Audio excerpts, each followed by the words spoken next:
വൃഷഭാനോ സുഖേ മാമേ ഹരി പ്രിയേ. ശ്രീ ഹരേ. ജയ ശ്രീകൃഷ്ണ ചൈതന്യ പ്രഭു നിത്യാനന്ദ ശ്രീ അദ്വൈത ഗദാധര ശ്രീവാസാദി ഗൗരഭക്തവൃന്ദ. ഹരേ കൃഷ്ണ കൃഷ്ണ കൃഷ്ണ ഹരേ ഹരേ, ഹരേ രാമ രാമ രാമ ഹരേ ഹരേ. ഹരേ കൃഷ്ണ. ശ്രീമദ് ഭഗവത്ഗീത അധ്യായം 8 പരമപദപ്രാപ്തി. 3ഉം 4ഉം ശ്ലോകങ്ങളാണ് ഇന്ന് പാരായണം ചെയ്യുന്നത്. ഹരേ കൃഷ്ണ. ശ്ലോകം 3. ശ്രീ ഭഗവാനുവാച അക്ഷരം ബ്രഹ്മം പരമം സ്വഭാവോ ആധ്യാത്മ്യമുച്യതേ ഭൂതഭാവേദ്ഭവകരോ വിസർഗ കർമ്മ സംജിത. അക്ഷരം ബ്രഹ്മം ബ്രഹ്മ പരമം. ശ്രീ ഭഗവാനുവാച അക്ഷരം ബ്രഹ്മ പരമം സ്വഭാവോ ആധ്യാത്മ്യമുച്യതേ ഭൂതഭാവേദ്ഭവകരോ വിസർഗ കർമ്മ സംജിത. അക്ഷരം ബ്രഹ്മ പരമം സ്വഭാവോ ആധ്യാത്മ്യമുച്യതേ ഭൂതഭാവേദ്ഭവകരോ വിസർഗ കർമ്മ സംജിത.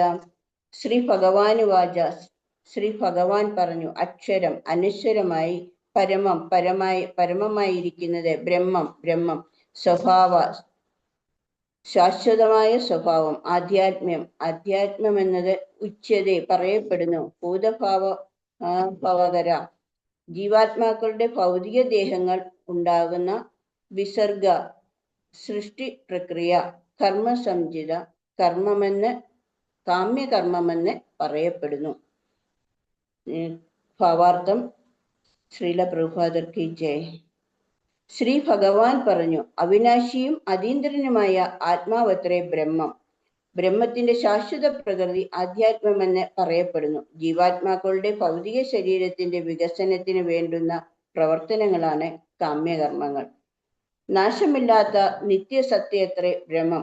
അതിന്റെ ഘടനയിൽ ഒരിക്കലും മാറ്റം വരുന്നില്ല. ഈ ബ്രഹ്മത്തിലുപരി പരബ്രഹ്മമുണ്ട്. ബ്രഹ്മം ജീവാത്മാവിനെയും പരബ്രഹ്മം പരമദിവ്യോത്തമ പുരുഷനെയും സൂചിപ്പിക്കുന്നു. ഈ പ്രപഞ്ചത്തിൽ തനിക്കുള്ള അവസ്ഥയിൽ നിന്ന് വ്യത്യസ്തമാണ് ജീവാത്മാവിന്റെ മൂലസ്വരൂപം. ഭൗതിക ബോധം ഉൾക്കൊള്ളുമ്പോൾ ഭൗതിക വസ്തുക്കളെ കൈയാളുവാനുള്ള ശ്രമമാണ് അതിന്റെ സ്വാഭാവിക സ്ഥിതി. എന്നാൽ ആധ്യാത്മിക ബോധത്തിൽ അഥവാ കൃഷ്ണാവബോധത്തിലാകട്ടെ ഭഗവത് സേവനത്തിലാണ് അവരുടെ നില. അവനെ ഭൗതിക ലോകത്തിൽ നാനാവിധ ജന്മങ്ങൾ എടുക്കേണ്ടി വരുന്നു. ഇതാണ് കർമ്മം അഥവാ ഭൗതിക ബോധത്തിന്റെ ശക്തിയിൽ രൂപം കൊള്ളുന്ന വിവിധ സർഗങ്ങൾ. വൈദിക സാഹിത്യം ജീവാത്മാവിനെ ബ്രഹ്മമെന്നും പറയുന്നുണ്ട്, എന്നാൽ ഒരിക്കലും പരമാത്മാവെന്ന് വിശേഷിപ്പിക്കാറില്ല. ജീവൻ വ്യത്യസ്ത അവസ്ഥകൾ സ്വീകരിക്കാറുണ്ട്. ചിലപ്പോൾ തമോമയമായ ഭൗതിക പ്രകൃതിയിൽ ലയിച്ച് താൻ സ്വയം ദ്രവ്യമെന്ന് ധരിക്കുന്നു. മറ്റു ചിലപ്പോൾ സമുത്കൃഷ്ടമായ ആധ്യാത്മിക പ്രകൃതിയാണെന്നും അതിനാൽ ജീവാത്മാവിനെ ഭഗവാന്റെ തടസ്സ ശക്തിയുമെന്ന് പറയപ്പെടുന്നു. ഭൗതിക പ്രകൃതിയോടോ ആധ്യാത്മിക പ്രകൃതിയോടോ ബന്ധപ്പെടുന്നതിനനുസരിച്ച് ഭൗതികമോ ആധ്യാത്മികവുമായ ശരീരം ആത്മാവ് സ്വീകരിക്കുന്നു. ഭൗതിക പ്രകൃതിസ്ഥനായിരിക്കുമ്പോൾ 84 ലക്ഷം ജീവവിഭാഗങ്ങളിൽ ഏതെങ്കിലും ഒന്നിൽ പിറവിയെടുക്കും. ആധ്യാത്മിക പ്രകൃതിസ്ഥനാണെങ്കിൽ ഒരേ ഒരു ശരീരമേ ജീവാത്മാവിന് സ്വീകരിക്കുവാനുള്ളൂ. ഭൗതിക പ്രകൃതിയിൽ മനുഷ്യനായും മൃഗമായും പക്ഷിയായും ദേവനായും സ്വകർമാനുസൃതമായി വിവിധ രൂപങ്ങളിൽ ജനിക്കുന്നു. ഭൗതിക സ്വർഗലോകങ്ങൾ പ്രാപിച്ച് സുഖസൗകര്യങ്ങൾ അനുഭവിക്കുന്നതിനായി മനുഷ്യൻ ചിലപ്പോൾ യജ്ഞങ്ങൾ അനുഷ്ഠിക്കുകയും പുണ്യം തീരുമ്പോൾ മനുഷ്യരൂപേണ വീണ്ടും ഭൂമിയിൽ വന്ന് പിറക്കുകയും ചെയ്യുന്നു. ഈ പ്രക്രിയയാണ് കർമ്മം. വൈദികമായ യജ്ഞകർമ്മത്തെപ്പറ്റി ഛന്ദോപനിഷത്ത് ഇങ്ങനെ പ്രസ്താവിക്കുന്നുണ്ട്. യജ്ഞവേദിയിലുള്ള 5 വിധം യാഗാഗ്നികൾ, 5 വിധം ഹോമദ്രവ്യങ്ങൾ അർപ്പിക്കപ്പെടുന്ന സ്വർഗലോകം, മേഘം, ഭൂമി, സ്ത്രീ, പുരുഷൻ എന്നിവയത്രേ ഈ പഞ്ചാഗ്നികൾ. 5 വിധം ദ്രവ്യങ്ങളാകട്ടെ വിശ്വാസം, ചന്ദ്രനിൽ സുഖമനുഭവിക്കുന്നവൻ, മഴ, ധ്യാനം, ശുക്ലം എന്നിവയാണ്. യജ്ഞപ്രക്രിയയിൽ ജീവാത്മാക്കൾ പ്രത്യേകതരം സ്വർഗലോകങ്ങൾ പോകുവാൻ വേണ്ടി വിവിധതരം യജ്ഞങ്ങൾ അനുഷ്ഠിക്കുകയും അങ്ങനെ അവിടങ്ങളിൽ എത്തിച്ചേരുകയും ചെയ്യുന്നു. യജ്ഞം കൊണ്ട് നേടിയ പുണ്യം ക്രമേണ അവസാനിക്കുമ്പോൾ ആ ജീവാത്മാക്കൾ വർഷബിന്ദുക്കളിലൂടെ ഭൂമിയിലേക്ക് തിരിച്ചു വരുന്നു. പിന്നീട് ധാന്യങ്ങളായി മുളയ്ക്കുകയും ആ ധാന്യങ്ങൾ ഭക്ഷിക്കുന്ന മനുഷ്യന് ശുക്ലമായി തീർന്ന് സ്ത്രീ ഗർഭത്തിൽ ഉൾക്കൊള്ളുകയും ചെയ്യുന്നു. ഇങ്ങനെ ജീവാത്മാവ് മനുഷ്യ ശരീരമെടുത്ത് വീണ്ടും യജ്ഞാനുഷ്ഠാനത്തിൽ ഏർപ്പെടുകയും ചെയ്യുന്നു. ഈ ചക്രം തിരിഞ്ഞുകൊണ്ടിരിക്കും. ഇപ്രകാരം ജീവാത്മാവ് ഭൗതിക മാർഗത്തിൽ നിരന്തരം വന്നും പോയും തുടരുകയാണ്. കൃഷ്ണാവബോധം ഉദിച്ചവൻ ഇത്തരം യജ്ഞങ്ങൾ ചെയ്യാറില്ല. അയാൾ കൃഷ്ണാവബോധത്തെ മാത്രം ലക്ഷ്യമാക്കുന്നു. അങ്ങനെ ഭഗവത് ധാമത്തിലേക്ക് തിരിച്ചെത്താൻ തയ്യാറെടുക്കുന്നു. ഭഗവത്ഗീതയ്ക്ക് ഭാഷ്യം രചിച്ച അദ്വൈതവാദികൾ യുക്തിരഹിതമായി ചിന്തിക്കുന്നത് ബ്രഹ്മം ഭൗതിക പ്രപഞ്ചത്തിൽ ജീവന്റെ രൂപമെടുക്കുന്നു എന്നത്രേ. ഉദാഹരണമായി അവർ ചൂണ്ടിക്കാട്ടുന്നത് 15-ാം അധ്യായത്തിലെ 7-ാം ശ്ലോകമാണ്. എന്നാൽ ഈ ശ്ലോകത്തിൽ ഭഗവാൻ ജീവാത്മാവിനെ കുറിച്ച് എന്റെ ശാശ്വത അംശം എന്ന് പറഞ്ഞിരിക്കുന്നു. ഈ ഭഗവതംശമായ ജീവാത്മാവ് ഭൗതിക ലോകത്തിൽ വീണുപോയേക്കാം. എന്നാൽ പരമപുരുഷന് അഥവാ അച്യുതന് ഒരിക്കലും പതനമില്ല. അതുകൊണ്ട് തന്നെ പരബ്രഹ്മം ജീവന്റെ രൂപം കൈക്കൊള്ളുന്നുവെന്ന സിദ്ധാന്തം സ്വീകാര്യമല്ല. വൈദിക സാഹിത്യത്തിൽ ബ്രഹ്മം അഥവാ ജീവാത്മാവ് പരബ്രഹ്മ ഭഗവാനിൽ നിന്ന് വ്യത്യസ്തമാണെന്ന് പറഞ്ഞിരിക്കുന്നത് ഓർക്കേണ്ടതാണ്. ഹരേ കൃഷ്ണ. ശ്ലോകം 4. ആദിഭൂതം ക്ഷരോഭാവ പുരുഷാച്ഛാദിദൈവതം ആദിയജ്ഞോ അഹമേവ അത്ര ദേഹേ ദേഹഭൃതാംവര. ആദിഭൂതം ക്ഷരോഭാവ പുരുഷാച്ഛാദിദൈവതം ആദിയജ്ഞോ അഹമേവ അത്ര ദേഹേ ദേഹഭൃതാംബര. ആദിഭൂതം ക്ഷരോഭാവ പുരുഷാച്ഛാദിദൈവതം ആദിയജ്ഞോ അഹമേവ അത്ര ദേഹേ ദേഹഭൃതാംബര. ക്ഷര എന്ന് മാറിക്കൊണ്ടിരിക്കുന്ന ഭൗതിക പ്രകൃതി ആദിഭൂതമാകുന്നു അഥവാ പ്രകട പ്രപഞ്ചം. പുരുഷ സൂര്യചന്ദ്രാദി ദേവതകൾ ഉൾപ്പെടുന്ന വിശ്വരൂപം ആദിദൈവതമാണ്. ദേഹഭൃത്തുക്കളിൽ വെച്ച് വര ശ്രേഷ്ഠൻ. അത്ര ദേഹേ ഈ ദേഹത്തിൽ അഹം ഏവ ഞാൻ അഥവാ കൃഷ്ണൻ തന്നെ. ആദിയജ്ഞം അഥവാ പരമാത്മാവ്. ഹേ ശരീരം കൈക്കൊണ്ടവരിൽ ശ്രേഷ്ഠനായവനെ. എപ്പോഴും മാറിക്കൊണ്ടിരിക്കുന്ന ഭൗതിക പ്രകൃതിയാണ് ആദിഭൂതം അഥവാ പ്രത്യക്ഷ പ്രപഞ്ചം. സൂര്യനെയും ചന്ദ്രനെയും ദേവന്മാരെയും ഉൾക്കൊള്ളുന്ന ഭഗവാന്റെ വിശ്വരൂപം ആദിദൈവമെന്നും സകല ശരീരങ്ങളുടെയും ഹൃദയത്തിൽ വാണരുളുന്ന പരമാത്മാവായ ഞാൻ അഥവാ കൃഷ്ണൻ ആദിയജ്ഞനെന്നും പറയപ്പെടുന്നു. ഭാവാർത്ഥം ശ്രീല പ്രഭുപാദർ കി ജയ്. ഭൗതിക പ്രകൃതി മാറിക്കൊണ്ടിരിക്കും. ഭൗതിക ശരീരം 6 അവസ്ഥകളിലൂടെ കടന്നു പോകുന്നു. ജനനം, വളർച്ച, സ്ഥിതി, ഉൽപാദനം, ക്ഷയം, നാശം. ഈ ഭൗതിക സ്വഭാവമാണ് ആദിഭൂതമെന്ന് പറയപ്പെടുന്നത്. ഒരു പ്രത്യേക ബിന്ദുവിൽ അത് ആരംഭിക്കുകയും മറ്റൊരു പ്രത്യേക ബിന്ദുവിൽ നശിക്കുകയും ചെയ്യുന്നു. എല്ലാ ദേവന്മാരെയും അവരുടെ ഗ്രഹമണ്ഡലങ്ങളെ ഉൾക്കൊള്ളുന്ന വിശ്വാത്മകമായ ഭഗവത് രൂപം തന്നെ ആദിദൈവം. ഭൗതിക ശരീരത്തിൽ ജീവാത്മാവോടൊപ്പം കുടികൊള്ളുന്ന ഭഗവാൻ കൃഷ്ണന്റെ പൂർണ്ണ പ്രാതിനിധ്യമുള്ള പരമാത്മാവാണ്. ഹൃദയസ്ഥനായ ഈ പരമാത്മാവാണ് ആദിയജ്ഞൻ. ഇവിടെ ഏവ എന്ന പ്രയോഗത്തിലൂടെ ഭഗവാൻ പരമാത്മാവ് തന്നിൽ നിന്ന് ഭിന്നൻ അല്ലെന്ന് സ്പഷ്ടമാക്കുന്നത് ശ്രദ്ധേയമത്രേ. പരമാത്മരൂപേണ ജീവാത്മാവിനോട് സഹവസിക്കുന്ന ഈ ഭഗവാനാണ് ജീവന്റെ സർവകർമ്മങ്ങൾക്കും സാക്ഷിയും വിവിധ ബോധാവസ്ഥകൾ കുറവിടവും. ജീവന് സ്വതന്ത്രമായ പ്രവർത്തനത്തിന് അവസരം നൽകുന്നതും ആ പ്രവൃത്തികൾക്ക് സാക്ഷിയാകുന്നതും പരമാത്മാവ് തന്നെ. വ്യത്യസ്ത രൂപങ്ങളായ ഈ ഭഗവത് പ്രവർത്തനങ്ങളെല്ലാം കൃഷ്ണാവബോധത്തോടെ സേവന നിരതരാകുന്ന ശുദ്ധ ഭഗവത് ഭക്തന് സുഗ്രാഹ്യമാണ്. പരമാത്മസ്വരൂപനായ ഭഗവാനെ സമീപിക്കാത്ത പുതു വിദ്യാർത്ഥികൾ ദൈവതമെന്ന് പറയപ്പെടുന്ന ബ്രഹ്മാണ്ഡ വ്യാപ്തമായ വിശ്വരൂപത്തിൽ മനസ്സുറപ്പിക്കുന്നു. അധോതലത്തിലെ ഗ്രഹങ്ങൾ പാദങ്ങളെയും ഉപരിഗ്രഹമണ്ഡലം ശിരസ്സും സൂര്യചന്ദ്രന്മാർ കണ്ണുകളുമായുള്ള വിരാട് പുരുഷൻ എന്ന വിശ്വരൂപത്തെ ധ്യാനിക്കാനാണ് ശാസ്ത്രങ്ങൾ നവ വിദ്യാർത്ഥികളോട് ഉപദേശിക്കുന്നത്? Hare Krishna. Hare Krishna Mataji. Hare Krishna. Hare Krishna. Thank you Mataji. Hare Krishna. Mataji content മാത്രം ഒന്ന് പറയൂ. കണ്ടന്റ് മാത്രം ഒന്ന് കുറച്ച് പറയാൻ പറ്റുമോ മാതാജിക്ക്? ഒക്കെങ്കിൽ പറയൂ. ഹരേ കൃഷ്ണ മാതാജി. കണ്ടന്റ് പറയുന്നത് ഞാൻ തന്നെയാണ്. ഹരേ കൃഷ്ണ. ഹരേ കൃഷ്ണ പറഞ്ഞോട്ടെ. ഹരേ കൃഷ്ണ. നമ്മൾ ഇപ്പം 8ാമത്തെ അധ്യായത്തിലെ പരമപദ പ്രാപ്തി എന്ന അധ്യായമാണ് വായിച്ചുകൊണ്ടിരിക്കുന്നത്.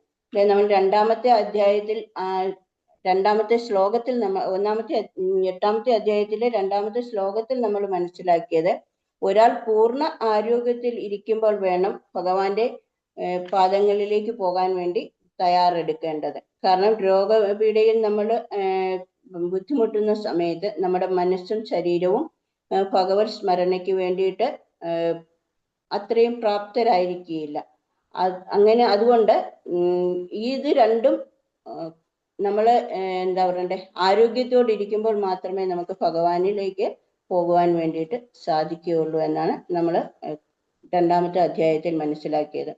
ഈ അധ്യായത്തിൽ 1-2 ശ്ലോകങ്ങളിൽ അർജുനൻ ഭഗവാനോട് ചോദിക്കുന്ന കുറെ ചോദ്യങ്ങളുണ്ട്. ആ ചോദ്യങ്ങൾക്കുള്ള മറുപടിയാണ് 3ാമത്തെയും 4ാമത്തെയും ശ്ലോകത്തിൽ നമ്മളിപ്പം മനസ്സിലാക്കുന്നത്. ബ്രഹ്മം ജീവാത്മാവിനെയും പരബ്രഹ്മം പരമദിവ്യോത്തമ പുരുഷനെയും സൂചിപ്പിക്കുന്നു. അതുപോലെ തന്നെ ഭൗതിക ലോകത്തിലെ ആധ്യാത്മിക ലോകത്തിലുള്ള ജീവസത്തിന്റെ മൂലസ്വരൂപത്തിന് വ്യത്യസ്തതകളുണ്ട്. നമ്മൾ ഭൗതിക ലോകം ഉൾക്കൊള്ളുമ്പോൾ നമുക്ക് ഭൗതികമായ ആ ജീവിതവും അങ്ങനെയുള്ള എന്താ പറയണ്ടേ, ഇതൊക്കെ ആസ്വദിക്കാനായിരിക്കും നമുക്ക് താല്പര്യം. എന്നാൽ അല്ല, കൃഷ്ണാവബോധത്തിലായിരിക്കുമ്പോഴെന്തായിരിക്കും, നമുക്ക് ഭഗവത് സേവനത്തിലായിരിക്കും താല്പര്യം.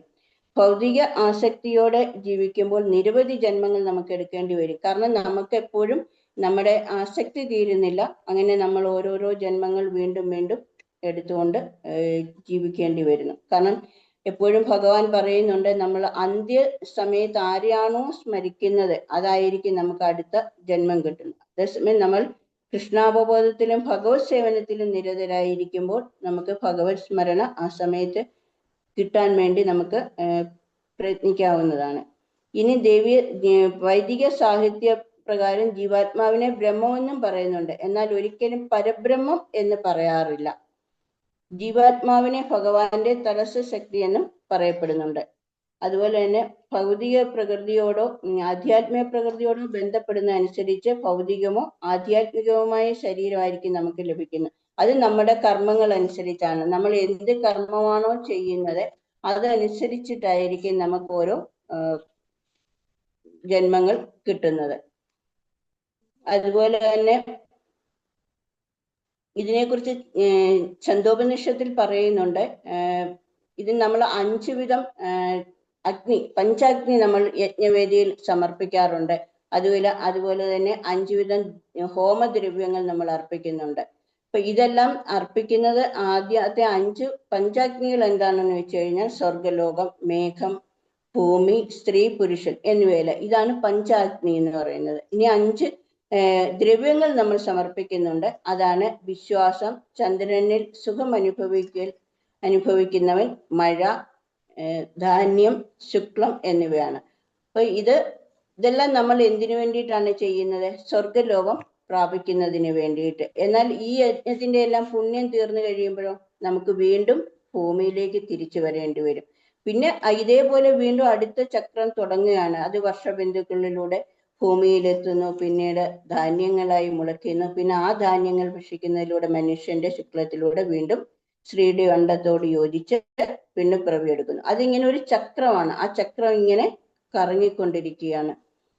അപ്പം അതേസമയം നമ്മൾ കൃഷ്ണാവബോധത്തിലാണ് എന്നുണ്ടെങ്കിൽ തീർച്ചയായിട്ടും നമ്മൾ ഇങ്ങനെയുള്ള യജ്ഞങ്ങളൊന്നും ചെയ്യാൻ തയ്യാറാകത്തില്ല. കാരണം നമുക്ക് വേണ്ടത് എന്താണ്?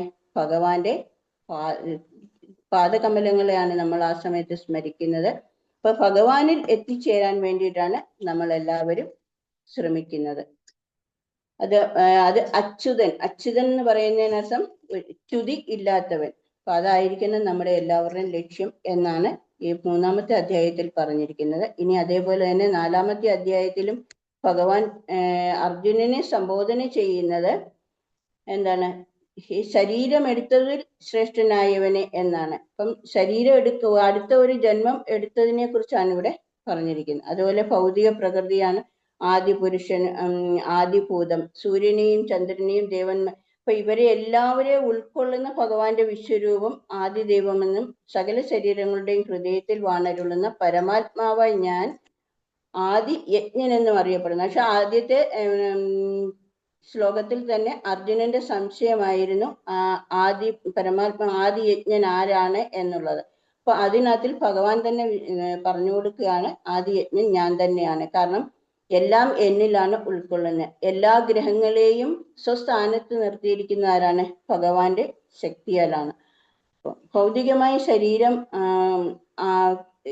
6 അവസ്ഥകളിലൂടെ നമുക്കിവിടെ കടന്നു പോകുന്നുണ്ട് ഇല്ലേ? നമുക്ക് തന്നെ അറിയാം, നമ്മുടെ ശരീരങ്ങൾ ഓരോ സമയം കഴിയുന്തോറും ശരീരത്തിന് ഇങ്ങനെ മാറ്റങ്ങൾ സംഭവിച്ചു കൊണ്ടുപോകുന്നുണ്ട്.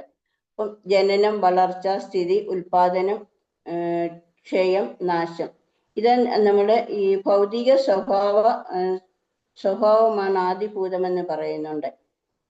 ഇനിയും പറഞ്ഞാൽ ഇതൊരു ഒരു ബിന്ദുവിൽ നിന്ന് മറ്റൊരു ബിന്ദുവിലേക്ക് ഇങ്ങനെ സഞ്ചരിച്ചു കൊണ്ടിരിക്കുകയാണ്. അതിങ്ങനെ ഒരു ബിന്ദുവിൽ നിന്ന് വന്നിട്ട് അടുത്ത ഒരു ബിന്ദുവിൽ വന്നിട്ട് അത് നശിച്ചു പോകുന്നുണ്ട്. പിന്നെ എല്ലാ ഗ്രഹങ്ങളെയും ഞാൻ ആദ്യം തന്നെ പറഞ്ഞാണ്, എല്ലാ ഗ്രഹങ്ങളെയും സ്വസ്ഥാനത്ത് നിർത്തിക്കൊണ്ട് ഭഗവാനാണ് ഈ ഭൂമിയെ മുഴുവൻ സംരക്ഷിക്കുന്നതെന്നും അതിലൂടെ മാത്രമേ നമുക്ക് എന്താ പറയണ്ടേ, ഭഗവാന്റെ കാരുണ്യത്തിൽ മാത്രമേ നമുക്ക് ഈ ഭൗതിക ലോകത്ത് ജീവിച്ചു പോകാൻ സാധിക്കുകയുള്ളൂ. അതുപോലെ തന്നെ ഭൗതിക ശരീരത്തിൽ ജീവാത്മാവിനോടൊപ്പം കുടികൊള്ളുന്ന ഭഗവാൻ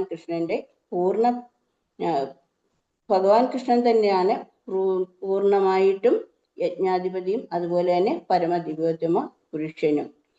അതുപോലെ പരമാത്മാവാണ് ആദിയും അനന്തവും, എല്ലാം ഭഗവാൻ തന്നെയാണ്. അപ്പൊ എല്ലാ കർമ്മങ്ങൾ, നമ്മൾ എന്ത് കർമ്മങ്ങൾ ചെയ്യുന്നുണ്ടോ ആ കർമ്മങ്ങളുടെ എല്ലാം സാക്ഷിയും എല്ലാ ബോധത്തിന്റെയും നേതാവും ഭഗവാൻ തന്നെയാണ്. അതുകൊണ്ടാണ് പറയുന്നത് എല്ലാ കർമ്മങ്ങളും നമ്മൾ ഭഗവാനിൽ അർപ്പിച്ചു വേണം ചെയ്യേണ്ടത് എന്ന്. അതുപോലെ അധോതലത്തിലെ ഗ്രഹങ്ങളാണെന്നുണ്ടെങ്കിൽ പാദത്തെയും, ഉപരിഗ്രഹമണ്ഡലം ശിരസ്സും, സൂര്യചന്ദ്രന്മാർ കണ്ണുകളുമായുള്ള ആ വിരാട് പുരുഷനെ ധ്യാനിക്കലാണ് പുതുതായിട്ട് വന്നിരിക്കുന്ന കൃഷ്ണാബോധത്തിൽ വന്നിരിക്കുന്നവരോട് ശാസ്ത്രങ്ങൾ പറഞ്ഞു. വിദ്യാർത്ഥികളാണ്, പുതിയതായിട്ട് വന്നവരാണ്. അപ്പൊ നമ്മൾക്കും ഈ ഒരു ഉപദേശം തന്നെയാണ് സ്വീകരിക്കാനുള്ളത്. കാരണം എല്ലാം ഈ പ്രകൃതി മുഴുവൻ ഭഗവാനാണ്. അപ്പോൾ ആ കൃഷ്ണനെ ധ്യാനിച്ചുകൊണ്ട് കൃഷ്ണാവബോധത്തോടു കൂടി ജീവിക്കാൻ വേണ്ടിയിട്ടാണ് പറഞ്ഞിരിക്കുന്നത്. ഹരേ കൃഷ്ണ. ഹരേ കൃഷ്ണ. Thank you mataji. നമുക്ക് എല്ലാം മനസ്സിലാക്കി തന്നു മാതാജി. ഹരേ കൃഷ്ണ.